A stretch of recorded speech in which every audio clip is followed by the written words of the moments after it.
अगर आपको कभी भी पता लगाना है कोई लिगेंड स्ट्रॉन्ग बिहेव करेगा या वीक बिहेव करेगा, तो आपको 3 केसेस ध्यान रखने पड़ेंगे। सबसे पहला केस, अगर आपके पास जो मेटल है, मेटल पे डिपेंड करेगी बातें, मेटल या तो 4D सीरीज से बिलोंग करता हो, ठीक है, या मेटल 5D सीरीज से बिलोंग करता हो, या मेटल की ऑक्सीजन स्टेट +3 से ज्यादा हो। इन तीनों में से कुछ भी आ जाए, तीनों होना जरूरी नहीं है, तीनों में से कोई भी एक सिचुएशन।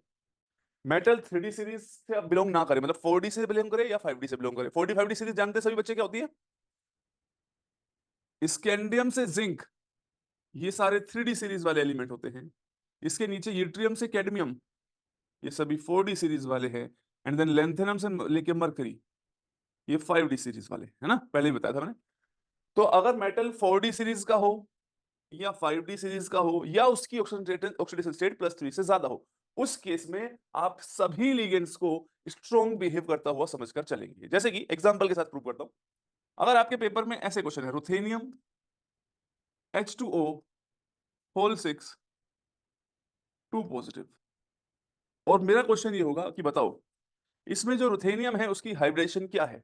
आपको कैसे चलना है, स्टेप नंबर 1। देखो, जो रुथेनियम होता है वो आयरन के नीचे आता है। मैंने याद भी कराया था, फेरस फिर रूठा ओसनम, ऐसे करके भी याद कर सकते हैं सीक्वेंस को। आयरन का एटॉमिक नंबर होता है 26, 3d6 4s2 होता है, ठीक है। तो आयरन के नीचे है रुथेनियम, तो ये 4d6 5s2 होगा। तो रुथेनियम +2 में है, तो जैसे आयरन 2 + d6 होता है, ये भी d6 होगा। कहानी लिखो मत कि 4d है 5d है, अपने को बस d इलेक्ट्रॉन से मतलब है, d6 हो गया। अब d6 के केस में आपको क्या करना है, ऐसे इलेक्ट्रॉन भर दिए। अब आपको देखना ये है, क्योंकि कोऑर्डिनेशन नंबर 6 है, कोऑर्डिनेशन नंबर 6 में दो ही हाइब्रिडेशन हो सकती है, या तो sp3d2 या d2sp3। तो क्या इलेक्ट्रॉन पेयर होंगे, तो आपको देखना है मेटल कौन सी सीरीज का है। रुथेनियम आता है 4D सीरीज में, क्योंकि आयरन के नीचे है रुथेनियम, उसके नीचे है ओस्मियम, तो ये 4D और 5D सीरीज के। मैंने बताया था अगर मेटल 4D या 5D सीरीज का होता है तो सभी लिगेंड स्ट्रॉन्ग की तरह बिहेव करेंगे, और अगर स्ट्रॉन्ग की तरह बिहेव करवाए तो मतलब पेयरिंग हो जाएगी, और अगर पेयरिंग हो जाती है तो इसका मतलब हाइब्रिडेशन होगी D2sp3। पहला एग्जांपल नंबर 1। क्लियर हुई बात सभी को? तो मेटल 4D या 5D सीरीज का दिखे तो आप लोगों को क्या करना है, सभी लिगेंड को कैसे मान लेना है, स्ट्रॉन्ग लिगेंड मान लेना है, और उससे उस क्वेश्चन को अटेम्प्ट कर लेंगे। दूसरी बात, अगर ऐसा क्वेश्चन आ जाए, देखो question number 2 example, NiF6 2 negative, और वो पूछे बताओ यहां पर निकल की हाइब्रिडेशन क्या है। तो आप जानते हैं सर, निकल जो है उसकी ऑक्सीडेशन स्टेट निकालेंगे हम पहले। अगर निकल की ऑक्सीडेशन स्टेट x मान ले, फ्लोरीन पे -1 होता है, x - 6 = -2। इसका सीधा सा मीनिंग हो गया निकल की जो ऑक्सीडेशन स्टेट है सॉरी सॉरी भाई, देखो निकल जो है वो +4 में प्रेजेंट है। वैसे तो निकल का एटॉमिक नंबर होता है 28, 3d8 4s2।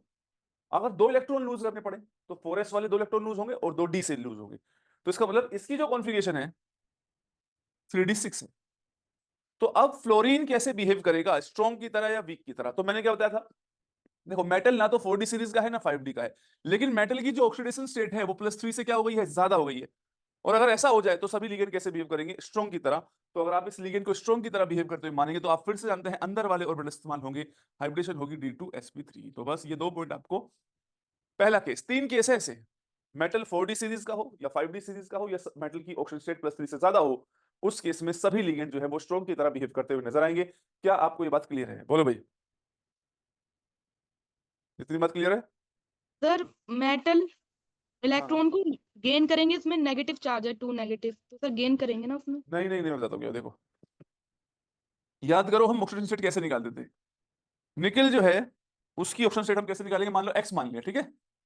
एक फ्लोरीन पे कितना चार्ज होता है, -1, तो 6 फ्लोरीन पे कितना होगा, -6। x -6 किसके को ला रहा है, -2 के। तो यहां से अगर आप इसको उधर ले जाएंगे तो x की वैल्यू आएगी +4। क्लियर है संजना? Yes sir.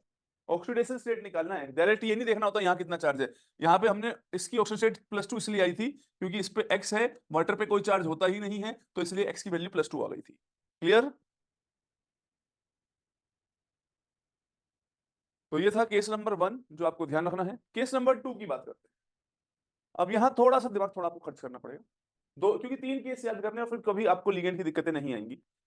जनरली जो लिगेंड्स होते हैं, जो हेलोजन डोनर होता है, जिनमें भी हेलोजन डोनर एटम होता है, जैसे I नेगेटिव हो गया है, Br नेगेटिव हो गया है, Cl नेगेटिव, F नेगेटिव, ऐसे लिगेंड्स हेलोजन डोनर्स को बोलते हैं। ये जनरली वीक साइड में आते हैं। उनसे स्ट्रॉन्ग डोनर होते हैं ऑक्सीजन डोनर। ऑक्सीजन डोनर में कौन आ सकता है, जैसे H2 आ गया, ऑक्सलेट आ गया, या फिर OH नेगेटिव आ गई। ये ऑक्सीजन डोनर लिगेंड्स हैं जिनमें डोनर एटम ऑक्सीजन है। नाइट्रोजन डोनर में कौन आ गया, जैसे इथाइलिन डायमीन आ गया, एमोनिया आ जाएगा, इस टाइप के लिगेंड, ठीक है। कार्बन डोनर में जैसे CO आ जाए या साइनाइड आ जाए, इस टाइप के लिगेंड। तो जनरल ट्रेंड ये होता है, हेलोजन वाले वीक, उससे स्ट्रॉन्गर होते हैं oxygen donor, then nitrogen and then carbon. Reason ये देखो, आप इसको फिलहाल रफली कैसे याद रख सकते हैं, जिसकी इलेक्ट्रोनेगेटिविटी ज्यादा है वो अच्छा डोनर नहीं है। जैसे हेलोजन है, इलेक्ट्रोनेगेटिविटी ज्यादा है तो वो इलेक्ट्रॉन को अपने पास रखना चाहेगा, तो डोनेट नहीं करेगा। ये एक रफ तरीका है बात को याद रखने का, कि सबसे पहले हेलोजन, इलेक्ट्रोनेगेटिविटी से थोड़ी कम ऑक्सीजन की है तो वो और बेटर डोनर है, नाइट्रोजन की और कम इलेक्ट्रोनेगेटिविटी और बेटर डोनर है, कार्बन की बिल्कुल ही कम इलेक्ट्रोनेगेटिविटी सबसे बेटर डोनर है। तो आपको एक रफ आइडिया लगा दिया मैंने। यहाँ दो बातें बताई, ध्यान से समझना। जब मेटल 3D सीरीज का होगा तो आपको ऑक्सीडेशन स्टेट चेक करनी पड़ेगी। अगर उसकी ऑक्सीडेशन स्टेट +3 है, 3D सीरीज का है और +3 ऑक्सीजन स्टेट में है, तो यहां आपको मैंने दो पार्ट में मेटल को डिवाइड करते हुए नजर आ रहा होगा। Scandium 3+, titanium 3+, vanadium 3+, chromium 3+, manganese 3+, iron 3+। इन सभी के लिए ये वाली लाइन, और इस लाइन का मतलब ये है कि इस लाइन से इधर जितने भी आएंगे वो सब इनके लिए स्ट्रॉन्ग फील्ड लिगेंड की तरह बिहेव करेंगे, और इस लाइन से इधर जितने भी आएंगे वो इनके लिए वीक फील्ड लिगेंड की तरह बिहेव करेंगे। तो Fe3+ के लिए nitrogen donor, ethylene diamine, ammonia, ये सब क्या होते हैं, strong field ligand. Carbon donor भी क्या होंगे, स्ट्रॉन्ग फील्ड लिगेंड। लेकिन इस लाइन के accordingly oxygen donor, halogen donor, इन सब मेटल्स के लिए ये वीक फील्ड लिगेंड की तरह बिहेव करेंगे। क्या बात क्लियर हो रही है, बताओ भाई। Yes sir. अब नेक्स्ट पॉइंट क्या है, जैसे ही आप Fe3+ से आगे आते हैं, कोबाल्ट 3+, निकल 3+, वैसे निकल 3+, जिंक 3+ नाम का कोई एग्जिस्टेंस होता नहीं है, पर फिर भी आप समझ लो। आयरन से आगे वालों के लिए लाइन जो है वो ये वाली, मतलब एक पीछे है। तो कोबाल्ट 3+ के लिए सिर्फ हेलोजन डोनर वीक हैं, लाइन से इधर वाले होते हैं वीक, और लाइन से इधर वाले होते हैं स्ट्रॉन्ग फील्ड लिगेंड। इन सब के लिए सिर्फ हेलोजन डोनर वीक होंगे, बाकी सभी क्या हो जाएंगे, स्ट्रॉन्ग हो जाएंगे। तो हमने इसको ऐसे ध्यान रख लेना है। अब पेपर में मान लो क्वेश्चन है इस टाइप से, FeNH3 होल 6 3+, और पूछ रहे हैं आयरन की हाइब्रिडेशन क्या है। स्टेप नंबर 1, आप आयरन का एटॉमिक नंबर जानते हैं। Fe की ऑक्सीडेशन स्टेट निकालो पहले, X, अमोनिया पे कोई चार्ज नहीं है, +3। Fe+3 जो होता है वो D5 सिस्टम होता है, ठीक है। और अमोनिया कैसे बिहेव करेगा, तो चेक करो। Fe3+ के लिए, ये Fe3+ लाइन ये वाली है, नाइट्रोजन डोनर स्ट्रॉन्ग है, स्ट्रॉन्ग है तो पेयरिंग हो जाएगी, और पेयरिंग हो जाएगी तो हाइब्रिडेशन हो जाएगी D2sp3। इसी तरीके से अगर ऐसा कोई क्वेश्चन है, कोबाल्ट के साथ H2O होल 6 3+, तो कोबाल्ट +3 का मतलब होता है D6 कॉन्फ़िगरेशन, ठीक है। और कोबाल्ट +3 के साथ वाटर कैसा लिगेंड है, तो कोबाल्ट 3+ की लाइन ये जा रही है। तो यहां से आप राइट लगाएंगे, सर देखो ऑक्सीजन डोनर जो है वो इस लाइन के राइट पे आ रहे हैं, यानी वो स्ट्रॉन्ग है, और स्ट्रॉन्ग है तो पेयरिंग हो जाएगी, पेयरिंग हो जाएगी तो हाइब्रिडेशन क्या हो जाएगी,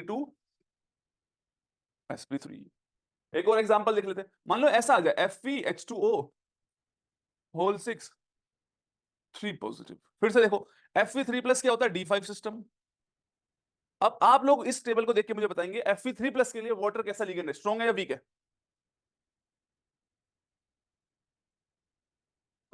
सर स्ट्रॉन्ग।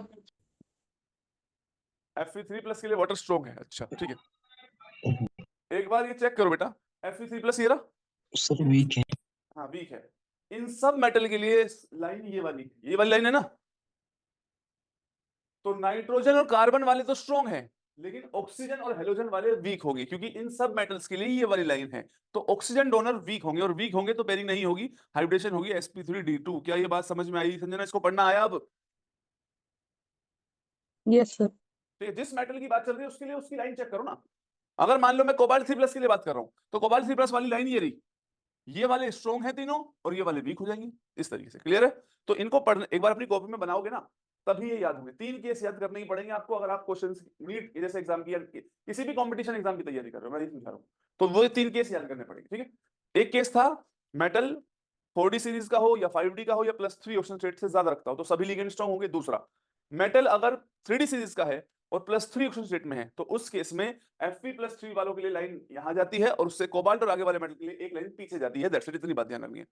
नेक्स्ट केस, अगर मेटल 3D सीरीज का ही हो और ऑक्सीडेशन स्टेट +2 हो जाए, तो ये लाइन दोनों एक एक आगे आ जाएंगी। मतलब इसकी लाइन यहां आ जाएगी और इसकी लाइन यहां आ जाएगी। मैं आपको प्रूफ कर देता हूं लाइन कहां जंप कर रही है, इधर देखो बस। अगर ये सारे +2 में हैं, scandium +2, titanium +2, vanadium 2+, chromium 2+, manganese 2+, Fe2+, तो लाइन सिर्फ एक आगे लाया हूं मैं। अब इन सब के लिए लाइन ये है, इधर स्ट्रॉन्ग फील्ड लिगेंड, इधर वीक फील्ड लिगेंड। तो Fe2+ के लिए याद रखना, Fe2+, Mn2+, इन सब के लिए ये वाली लाइन है। तो सिर्फ कार्बन डोनर वाले स्ट्रॉन्ग होंगे, बाकी वीक होंगे। और कोबाल्ट +2, निकल +2, जिंक 2+, इनकी अगर हम बात करते हैं, कॉपर भी आएगा यहाँ पे, मैं कॉपर लिखना भूल गया, ठीक है, कॉपर 2+ भी आएगा। इन सब के लिए लाइन ये है, यानी कि नाइट्रोजन डोनर वाले स्ट्रॉन्ग, कार्बन डोनर वाले स्ट्रॉन्ग, इधर वाले स्ट्रॉन्ग है, स्ट्रॉन्ग फील्ड लिगेंड, और इससे पीछे वाले हैं वीक फील्ड लिगेंड। तो इन मेटल के लिए लाइन यहां है और इन मेटल के लिए लाइन यहां है। अब एक बार मुझे आंसर करो। मान लो पेपर में क्वेश्चन ऐसे आ गया, COH2O होल 6 2+, तो बताओ इसमें कोबाल्ट 2+ पढ़ पढ़ के अब तक तो आ ही गया होगा सर, D7 सिस्टम होता है। अब आप मुझे बताओ कोबाल्ट 2+ के साथ H2O कैसा लिगेंड होगा कोबाल्ट 2+ के साथ? Sir weak field ligand. हाँ, कोबाल्ट 2+ के लिए लाइन देखी हमने, और कौन सा डोनर है? Oxygen donor. तो ऑक्सीजन है वीक, और वीक है तो पेयरिंग नहीं होगी, हाइड्रेशन होगी sp3d2। क्या ये बात समझ में आ गई? ठीक है, बस ये 3 केस ध्यान रखने हैं, इनको अपनी कॉपी में लिखो, और जितने भी क्वेश्चंस हैं वो सारे के सारे ही हो जाएंगे। तो ये स्लाइड मैं आप लोगों को शेयर भी कर दूंगा। इन 3 केसेस, मेरे को भी इतने ही केस आते हैं, ठीक है, और मैंने आपको सारे बता दिए। बस ये है कि मेरे को बार बार सोचना नहीं पड़ेगा, आप लोगों को दिमाग में एकदम इतना सा प्रिंट बना नहीं होगा, तो आपको बार बार सोचना पड़ेगा। मैं इतनी बार पढ़ा दूंगा तो मेरे को एकदम रैंडम पता है कौन किसके साथ स्ट्रॉन्ग है, वीक है। बस इतना ही डिफरेंस तुम्हारे और मेरे बीच है कि मेरे को प्रैक्टिस बहुत ज्यादा है, तुम्हें प्रैक्टिस बहुत कम है। प्रैक्टिस करोगे तो तुम्हारी नॉलेज और स्पीड इसी तरीके से बढ़ जाएगी। किसी भी टाइप का क्वेश्चन हो, मैं एक दो और ट्राई कर लेता हूँ। मान लो कुछ ऐसा क्वेश्चन आ जाए, MnH2O होल 6 2+, Mn2+ होता है D5। बताओ Mn2+ के साथ वाटर कैसा लिगेंड है, स्ट्रॉन्ग या weak? Sir weak. Very good. Mn2+ के लिए लाइन ये वाली है, वाटर कैसा हो गया है, वीक है, तो पेयरिंग नहीं होगी। नहीं होगी तो बाहर वाले ऑर्बिटल समान होंगे, sp3